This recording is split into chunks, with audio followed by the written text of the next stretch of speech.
조갑제 TV 시청자 여러분 안녕하십니까? 2021년 7월 27일 제가 있는 스위스 루체르는 오전 8시입니다. 오늘은 6.25 동란이 휴전으로 들어간 지 68년째가 되는 날입니다. 1953년 7월 27일 총성은 멈추었지만 그 뒤에 68년 동안 긴장이 계속되고 준전시 상태로까지 가는 위험한 시기도 있었습니다. 그러나 우리는 한미일 동맹으로 여기에 대응을 하면서 평화의 시간을 적절하게 활용을 해가지고 오늘날 거의 선진국 문턱까지 올라갔습니다. 그러나 북한 노동당 정권은 어떤 경우에도 대한민국을 적화시켜야 되겠다는 그 일념을 버리지 않고 다른 것을 다 희생을 했습니다. 그래서 세계에서 가장 가난하고 포갑적인 체제가 되었지만은 핵무기 개발에 성공했고 핵무장에 날로 박차를 가하고 있으며 남한의 종북 좌익 세력의 교두보를 확보하는 데 성공했고 그 세력이 지금 문재인 정권의 핵심을 이루고 있습니다. 대한민국은 국가 발전에 성공했고 북한은 이념 전쟁에 성공한 상태가 계속되고 있습니다. 낙관은 금물입니다. 이 정부와 북한이 그동안 끊겼던 남북 통신 연락선을 413일 만에 복원했다는 소식이 전해졌습니다. 이것은 북한이 복원했다는 이야기입니다. 남북 간의 대화는 북한이 하자고 하면 하고 북한이 싫으면 안 하는 그런 전례가 계속되고 있습니다. 따라서 왜 이 마당에 김정은이 남북 통신 연락선을 복원시키라는 지시를 내렸는가 하면은 이제는 삼척 동지와도 알 수가 있습니다. 즉 내년 대선에 문재인 세력이 다시 집권할 수 있도록 밀어주기 위해서 공작을 하는 거죠. 일종의 평화쇼를 또 한 번 펼치겠다. 이렇게 해석을 하면 뭐 정확할 겁니다. 그것을 증명하는 게 바로 민주당의 태도입니다. 민주당을 이념적으로 규정하면 종북, 좌익, 사대주의 세력인데 한마디로 하면 이 반핵 세력이죠. 더불어민주당이란 장명이 김일성주의자 신영복에 의해서 이루어졌다고 문재인 대표가 자랑한 적이 있으니까 그 영혼이, 민주당의 영혼은 김일성 세력에 의해서, 김일성주의에 의해서 장악되고 있다고 보면은 뭐 거의 틀림없을 것이라고 생각합니다. 그러니까 이런 대응이 나옵니다. 송영길 대표는 페이스북에 가뭄 깊은 대지에 소나기 소리처럼 시원한 소식이랍니다. 격하게 환영한다고 했습니다. 격하게 환영한다고요. 그는 정전협정 68주년인 이날 아직도 법률적으로 전쟁 중이라는 이 부끄러운 상황을 짊어진 우리의 무능이 가슴을 두드린다. 북한과의 직접 대화를 물꼬를 트는 일이 우선이다. 다른 대선 후보들도 이재명 경기지사는 문제를 푸는 최선의 방식은 역시 대화와 소통이다. 이게 맞습니까? 대화하면 할수록 이 정권은 굴욕적으로 나아가고 그나마 대화가 끊어질 때는 그런 기회가 없으니까 그나마 현상유지 비슷하긴 합니다. 2019년 2월 하노이에서 트럼프에 의해서 뺨을 맞은 김정은이가 지금까지 남북 대화를 끊었습니다. 그러니까 이 기간 동안은 그나마 한미동맹이 그나마 유지된다 이겁니다. 대화를 하면은 이 정권은 무조건 굽히게 되어 있습니다. 이지선은 남북, 북미 간에는 적대감 해소와 신뢰 조성을 위해 긴장 행위를 서로 자제해야 한다고 엉뚱한 소리를 하네요. 이게 바로 이재명의 삐뚤어진 역사관을 단적으로 드러내는 짤막한 이야기입니다. 남북, 북미 간에, 북미가 뭡니까? 미북이라고 해야지. 한미동맹을 앞세워야지 반역 세력을 미국보다 우대를 합니까? 이낙연 전 총리는 무더위 속 한 줄기 소나기와도 같은 시원한 소식이다.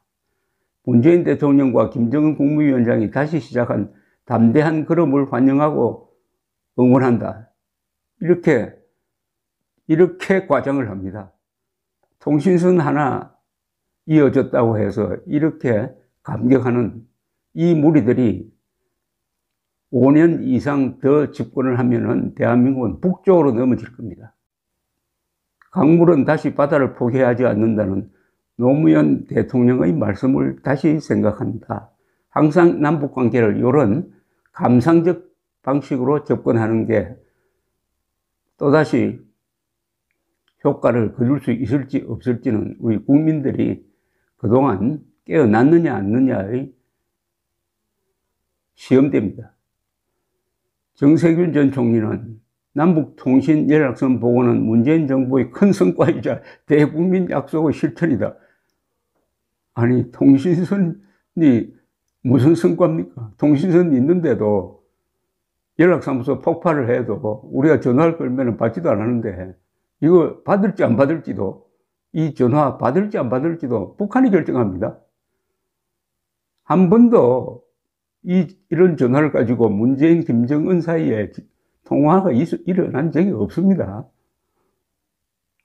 더구나 2018년 말에는 12월 31일 이전에 김정은이가 서울 온다고 했으니까 학수고대하면서 언제 오십니까 하고 전화를 넣어도 반응이 없었어요. 반응이. 추미애 전 법무장관은 남북 직통선 복원은 북미 남북 관계가 하노이 2차 북미 정상회담 이전으로 돌아가는 것을 의미한다. 김치국을 마셔도 어떻게 이렇게 과장을 합니까? 그것은 지금 이대로 가다가는 내년 대통령 선거에 질 것 같으니까 마침 김정은이가 구명대를 띄웠다. 그래서 이렇게 기뻐한다라고 해석을 해야 되는 것 아닙니까?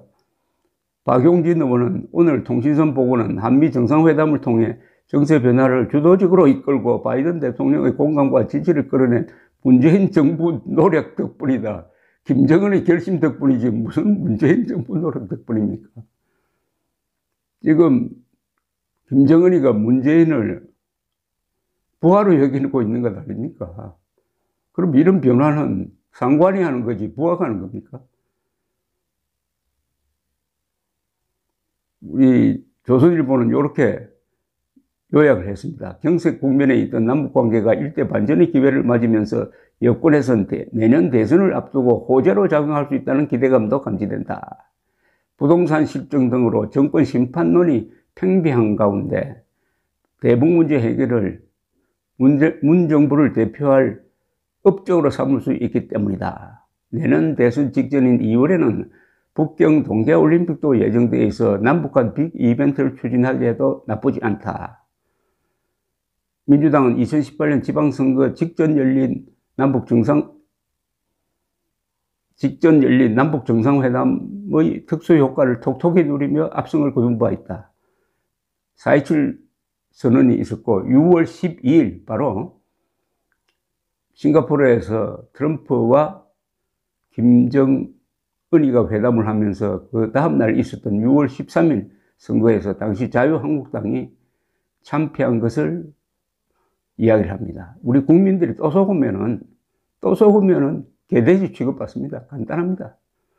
이제 국민들에 대한 도전이 시작되었습니다. 더구나 북한만 끼어드는 게 아니라 중국이 끼어들 겁니다. 중국 외교부 대변인과 서울에 있는 중국 대사까지 나서가지고 윤석열, 이준석 두 사람이 홍콩 문제 그리고 사드 배치 문제에 대해서 이야기하는 데 대해서 노골적으로 내정 간섭을 하고 있습니다. 이제 대한민국 애국 국민들은 아주 6.25 때처럼 불리한 싸움을 해야 됩니다. 이거 1대 3으로 싸워야 합니다. 6.25 때도 우리가 1대3으로 싸웠어요. 6.25 남침당했을 때 한미동맹 없었습니다. 그때 김일성의 뒤에는 누가 있었습니까? 스탈린, 모택동, 이승만 국군은, 그리고 국민은 1대3으로 기습을 당했습니다. 압도적 병력으로 기습을 당했어요. 그래도 끝까지 싸우겠다고 선언을 했습니다. 당시 이승만 대통령은 미국 무초 대사를 불러가지고 빨리 무기를 보내라. 무기가 없더라도 우리는 막대기와 돌멩이 들고 남녀노소가 다 같이 일어나겠다라고 결의를 확실하게 했습니다.